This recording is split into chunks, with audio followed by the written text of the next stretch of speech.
Hear that? Is that America cheering or a sausage patty sizzling to perfection? It's time to cheer for Egg McMuffin and fresh cracked eggs at McDonald's. It's time to wake up to the aroma of freshly baked biscuits and treat yourself to a real honest-to-goodness morning meal. Breakfast, it's on at McDonald's. Now get any breakfast sandwich for just $2. Available only through the app. Mobile order and pay available at participating McDonald's. McD app download and registration required. More than 1 in 3 people will face cancer in their lifetime. Unfortunately, fear can stop you from getting your cancer screening, but it won't stop cancer. Early detection can save your life. Don't wait for symptoms to appear to act. Cancer screening is safe, effective, and accessible for everyone, including free or low-cost screening programs. Go to cancerscreeninfo.com right now for free screening resources and recommendations from the American Cancer Society. Don't wait. Early detection can save your life. Go to cancerscreeninfo.com today. Cancerscreeninfo.com. Thank you for calling 423-GET-FAME. That's 423-GET-FAME. I would tell you to leave a message, but the truth is, I don't really care. I've had this hotline open for months, and not one of you jokers have what it takes to be famous like me. So leave a message if you want, but don't expect a call back. I've got way more important things to do than to waste my time on losers like Masquerita Sagrada and you all. Thank you, and have a nice day.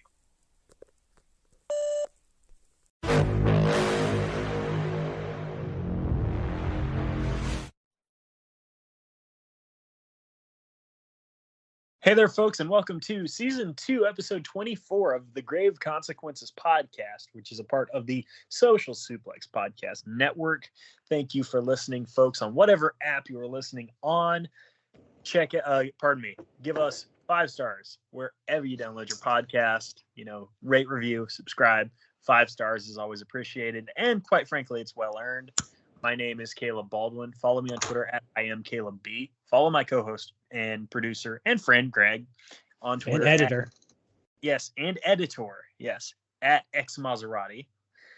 Also check me out every Wednesday night right after AEW Dynamite on Eddie and Caleb's Hero Cast. That is a hero movie-based podcast. Greg, we actually last night, today we're recording here on the 24th of November. Last night we actually had our longest episode just because we love the movie so much. We did The Dark Knight. Oh, that's a great movie. You guys finally got to some good movies. Good for you. Yeah, we've broke through to the MCU and we just hit Dark Knight. And actually, I think next week we've got The Spirit on deck. Oh, you poor bastard. See, that's the thing is people don't appreciate about your podcast is that you guys are really, as a guy that's grew up on comic books and seen most superhero movies, like you guys got quite a lot of turds to go through. Yeah, there's a lot of turds in the punch bowl. Actually, I was mistaken. We have got the Punisher Warzone coming up with Vinnie Jones, aka the Juggernaut from X3, and then The Spirit after that. So, hit a bit of a rough patch, but that's life. The way she goes, boys. If you turn your brain off, you'll enjoy The Punisher. It's violent and it's decent. Well, here's the thing. This is the reboot. This is like the soft reboot. This isn't the Tom Jane one. Oh, I know. I love the Tom. That's one of my favorite Marvel movies is the Tom Jane. I know which one you're talking about. It's turn your brain off and you'll enjoy it. But you have to turn your brain off. Okay, fair enough. Well, folks, guys, we are here to review Season 2, Episode 24 of Lucha Underground, and we're here. We have crossed over. We're at Ultima Lucha Dos, and this is a 3-parter this season. Last season was only 2 parts, only 3 hours of 3 hours of programming. This is 4 hours of programming, and quite frankly, before we get into the straight-up review, you didn't have to do 3 parts. Especially with what this episode was. I'm not going to lie. I'm going to be completely honest here. I think you're right, because I didn't even realize, just watching it, it didn't feel like an Ultima Lucha. It just felt like another, I don't know. Yeah. Throw shit at a wall. Let's see what happens. Yes, I will. I have a major critique with this episode. I might actually go as far as to say this is the worst formatted episode of Lucha Underground we have ever seen. At least so far. There is another one that, a lot of people are not a fan of, but we'll get there. But guys, we're going to get right into it because this is for a unique opportunity. Of course, Dario Cueto wanted to get that pun out there, and we're getting right into it, man. We got and I wrote down in my notes that this is the equivalent of the Andre the Giant Memorial Battle Royal.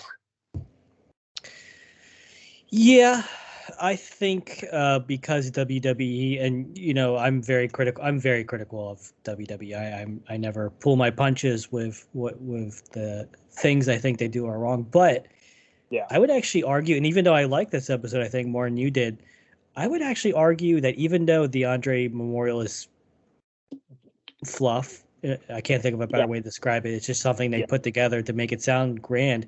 But WWE is grand. As much as I may critique it and I don't care for it, it is still the major promotion. It's a family name, or not family name, but it's been around forever. They are like the market share they have is like that of Kleenex or Band-Aid, or here's another comparison. For those of you familiar with retailers, you have your Aldi and you have your Whole Foods, Reese's, all that. That's the other guys. WWE is like a Target or a Walmart. They don't do anything necessarily spectacular, but they have such an established name, and they do certain things so well that they're the number one just by default, just by existing. And that's kind of where the WWE is. I think in your analogy, I think even the Andre, because even though I like this episode more than you did, I've already forgotten everything that's happened. There's nothing of value really in this episode, besides like a good match or two. But like you can, well, we advance one particular story arc. It's not an Ultima Lucha. I'll say this. It's a Dynamite. Yeah. If you're an AEW fan, and that's not putting it down, but it's not WrestleMania Andre Memorial. It's not a pay-per-view. It's Yeah. But we're gonna get right into it because right up front we have got what was the first match of Ultima Lucha Uno and is now the first match of Ultima Lucha Dos, technically speaking. The Mac versus Cage. And before the match can begin, Dario Cueto interrupts and he says, you know what, you guys, you did so great last year at Ultima Lucha in a Falls Count Anywhere match that we're going to do it again. And then these two proceed to beat the crap out of each other, use plenty of plunder. At one point, Cage hits a lion salt for 2, which someone the size of Brian Cage doing a lion salt is insane. Yeah, it was a good match. And I think Brian Cage actually it seemed like he was he got the most shots in on the Mac. It felt like he was kind of dominating for the most part. Yeah. One thing, okay, here we go. The Mac actually took a back bump on the bleachers. Oh my God.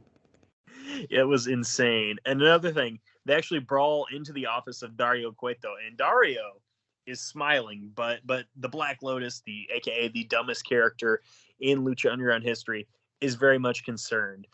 Brian, that like if there was a you can get like gallons of water at the store. Mm-hmm. If there was a gallon of water that made it so distraction roll-up finishes worked on you, she drank the whole fucking thing and maybe half of another one. That's how stupid she is. Oh my God, yes, dude. Yeah. Yes, man. At one point, we get a poster frame over the head, and we get to see some sugar glass breaking. It's not going to be the last time this episode either. Nope. Okay. These two men, they pull out piñatas. The Max piñata has a wrench, and Cage's piñata has candy. That popped me.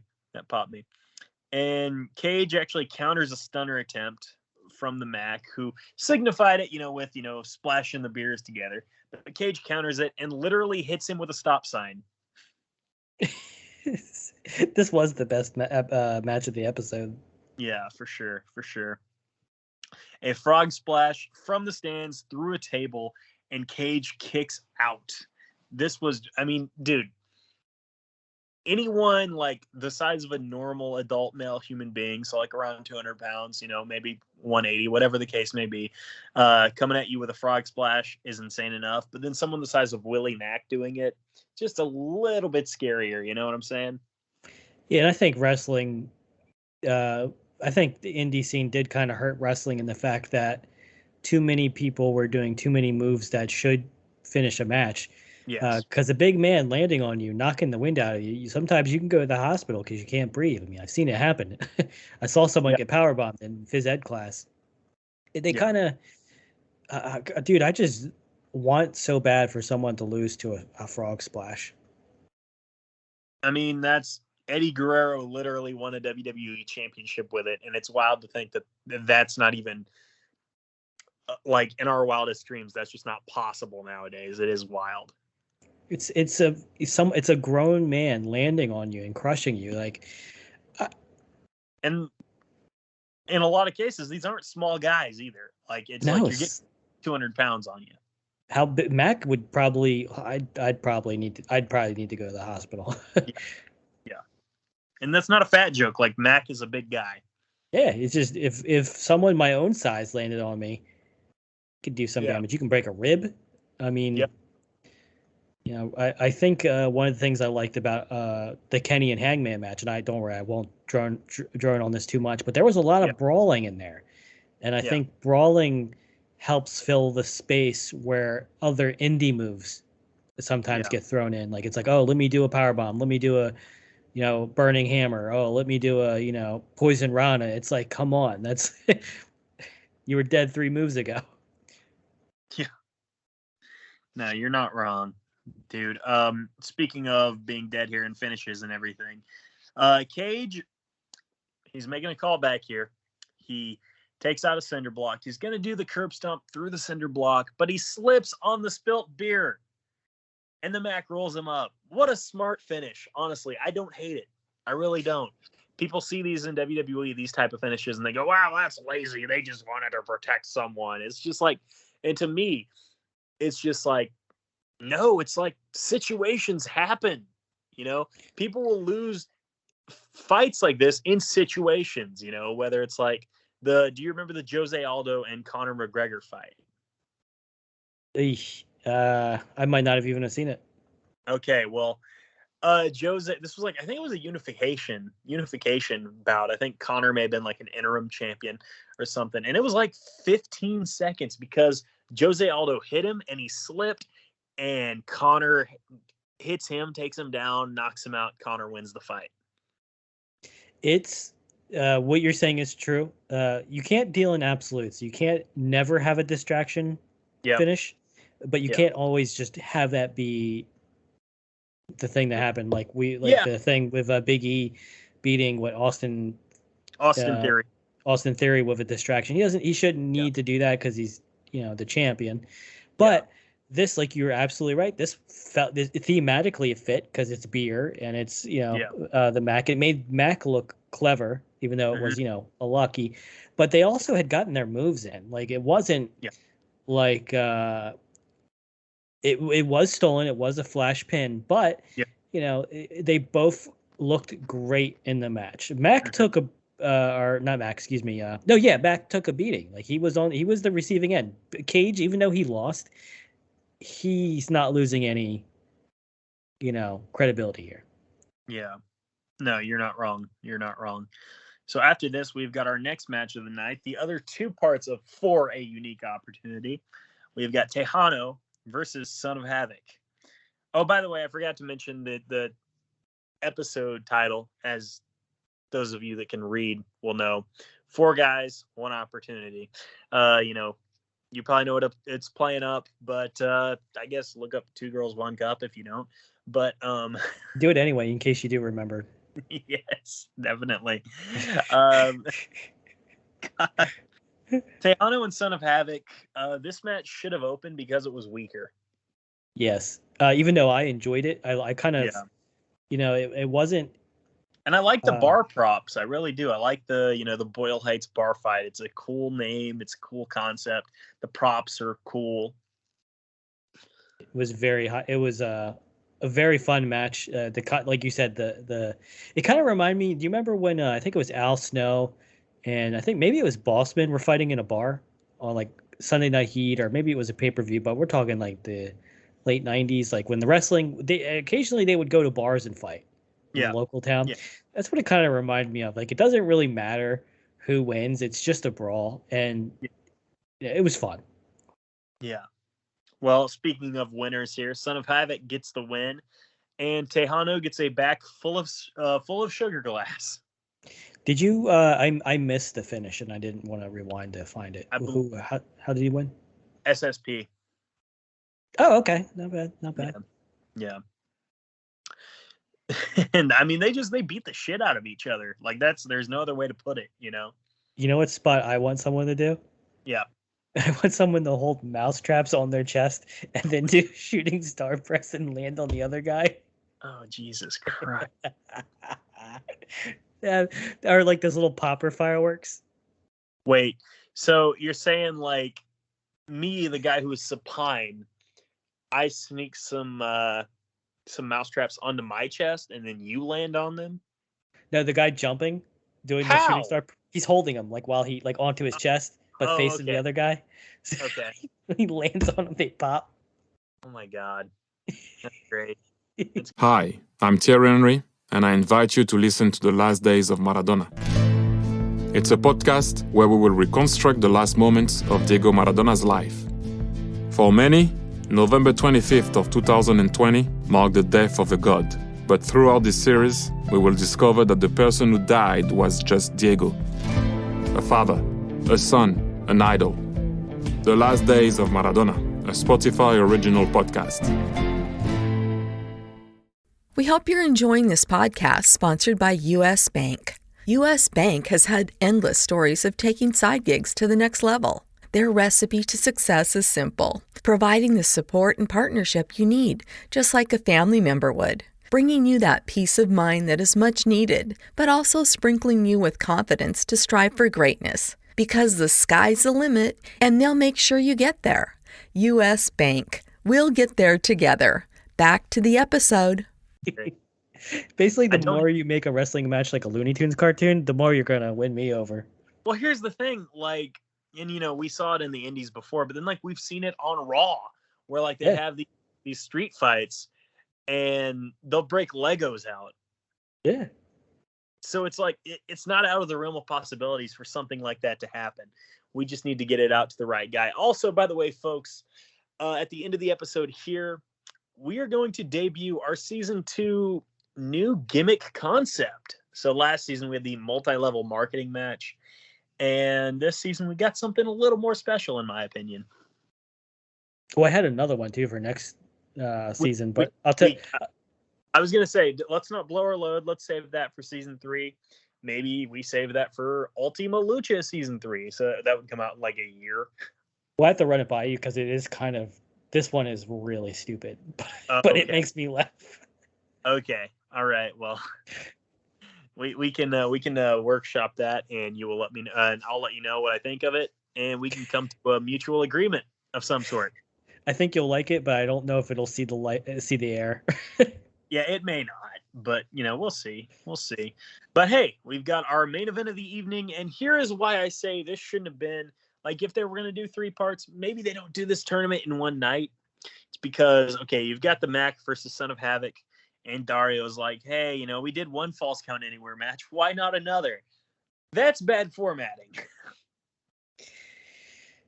Yeah, it really... Like, I went into it, and I enjoyed it because it was the first show I watched of the night. But it was... Like, you can skip this episode, and you won't lose anything story-wise, really, I don't think. You will lose one plot point, but it'll get revisited. You'll be fine. Yeah. I mean, if you like any of these wrestlers and you want to see these matches, yeah, it's just if I think the thing that's tainting it for Caleb is that they're calling it an Ultima Lucha, and this is not an Ultima Lucha. Like, I don't even know if it had, like when they showed the Ultima Lucha card, they have those special backgrounds. Yeah, like the flyers. There's none of that for these matches. Yeah. I don't think. Yeah, I don't think For a Unique Opportunity had one of those posters for sale. Yeah, so I think they just got kind of lazy with the naming. Sounds reasonable. Sounds logical. I did write down on commentary that Matt Stryker at one point asking if Son of Havoc wanted to go for the count out or the DQ. It's like, this is Falls Count Anywhere. You don't have that option. Yeah, I might have tuned Stryker out. Vampiro, by the way.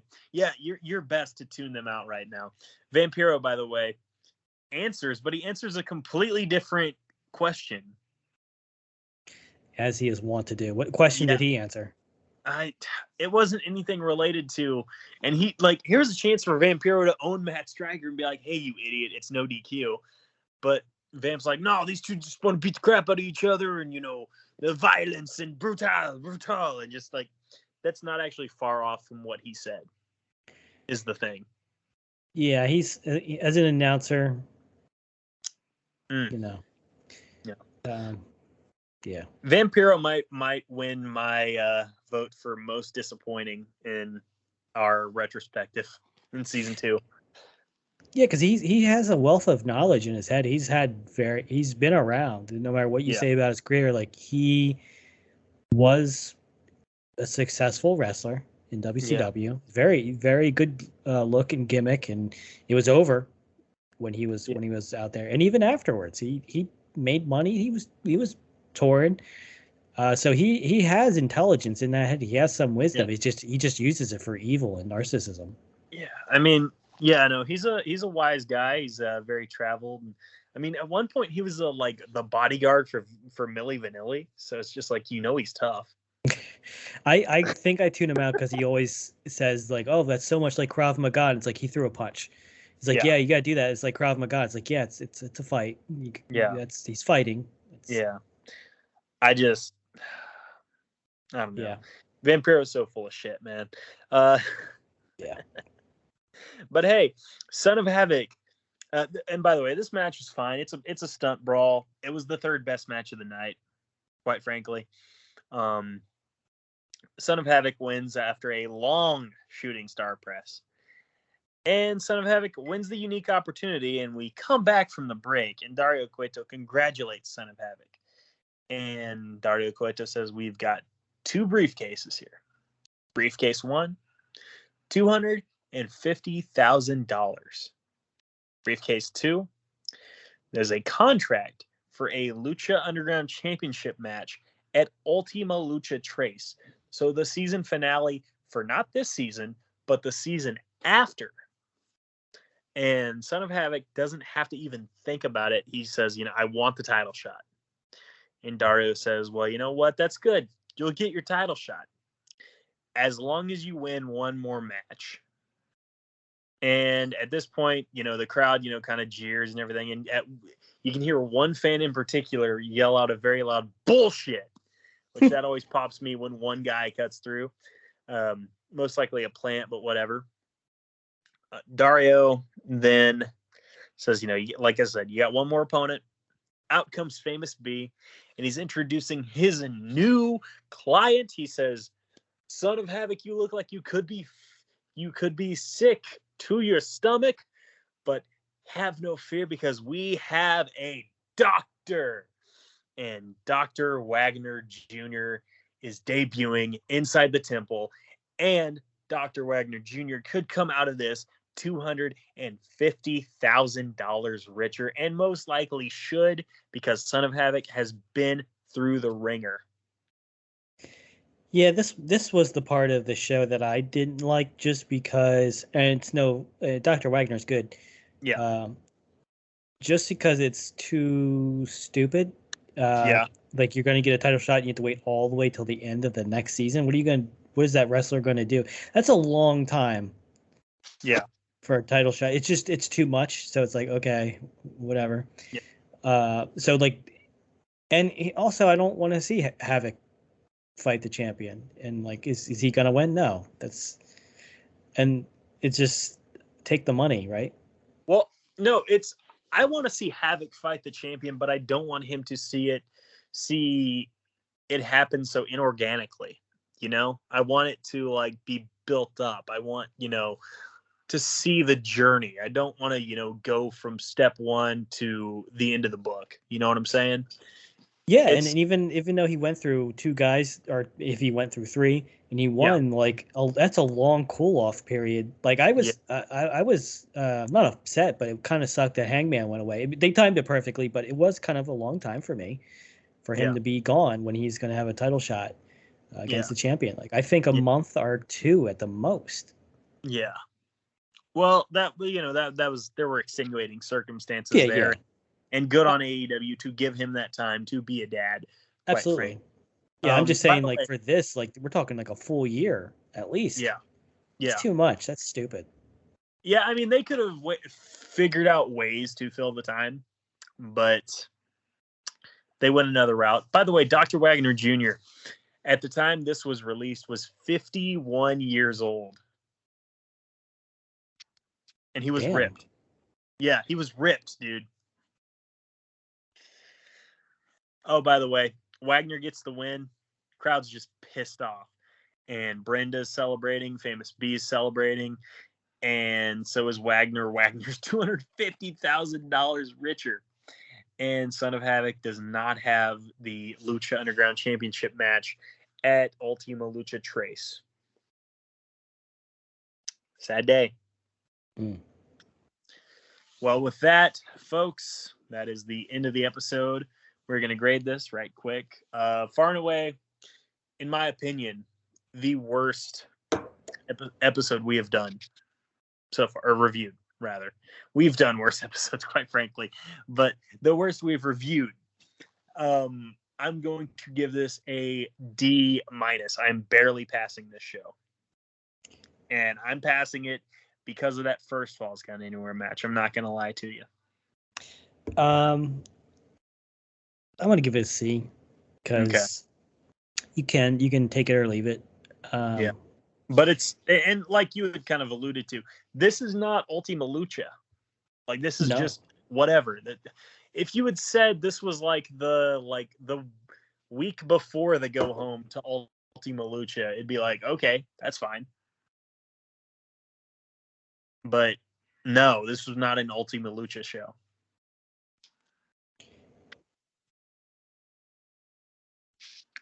Greg, are you still there? Still here? Yeah, I'm still here. You went silent on me, pal. My bad. Did you ask me a question and I didn't respond? No, I just kind of reiterated what you had already said earlier about this not being an Ultima Lucha level show. No, it's kind of a build up. And I think Dario, he did it in the first season too, and like the first couple episodes. It's just kind of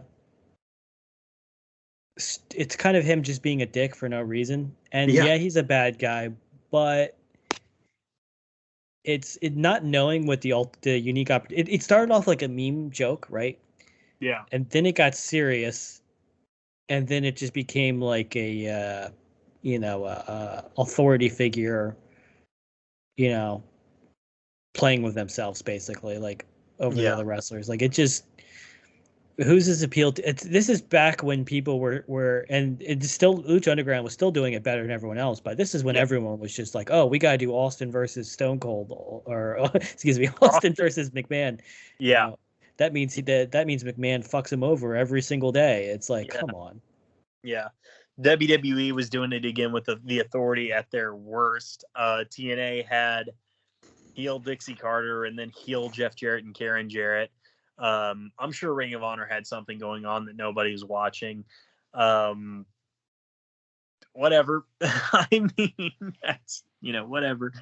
Like you said, it was a gimmick and storyline that was already stale, and it was only for like a night, and it basically took something that they've been building up, and it came out like a wet fart. Like it was like, oh, this is like, because the audience is invested in this unique opportunity too. What is it? Let's see it.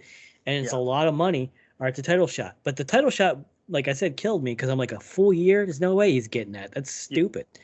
Yeah. So I was like, all right, well, he didn't take the money, so he's losing. It just didn't pay off. Yeah.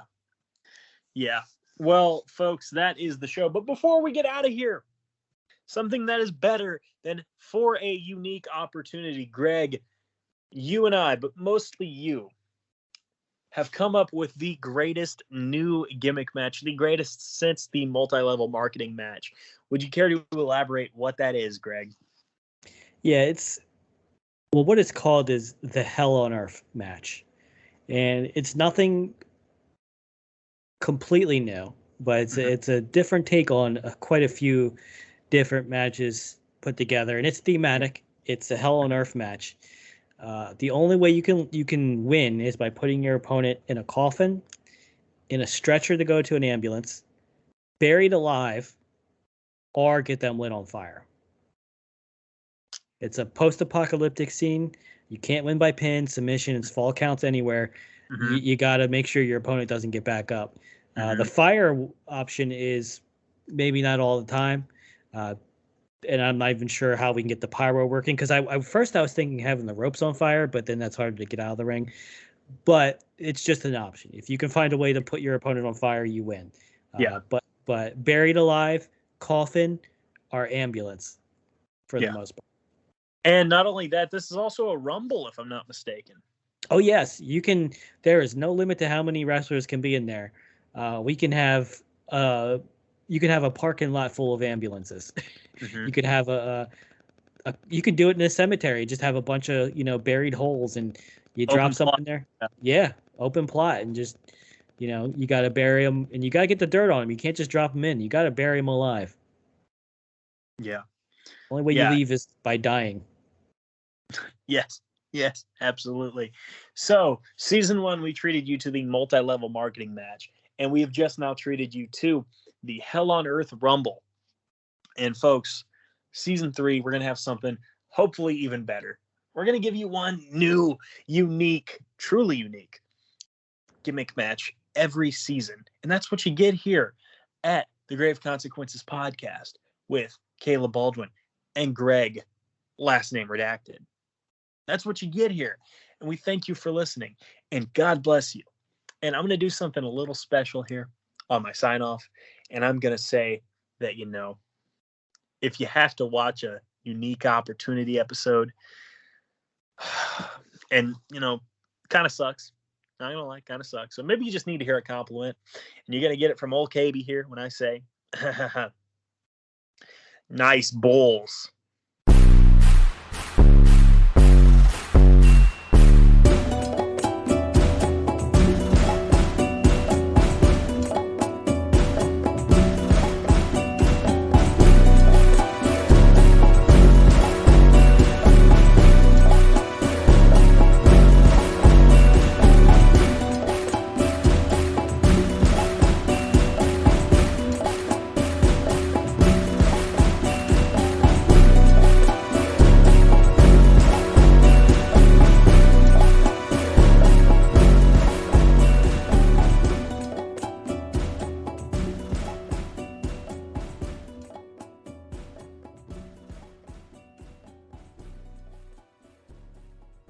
Hi, I'm Thierry Henry, and I invite you to listen to The Last Days of Maradona. It's a podcast where we will reconstruct the last moments of Diego Maradona's life. For many, November 25th of 2020 marked the death of a god. But throughout this series, we will discover that the person who died was just Diego. A father, a son, an idol. The Last Days of Maradona, a Spotify original podcast. Hear that? Is that America cheering or a sausage patty sizzling to perfection? It's time to cheer for Egg McMuffin and fresh cracked eggs at McDonald's. It's time to wake up to the aroma of freshly baked biscuits and treat yourself to a real honest-to-goodness morning meal. Breakfast, it's on at McDonald's. Now get any breakfast sandwich for just $2. Available only through the app. Mobile order and pay available at participating McDonald's. McD app download and registration required.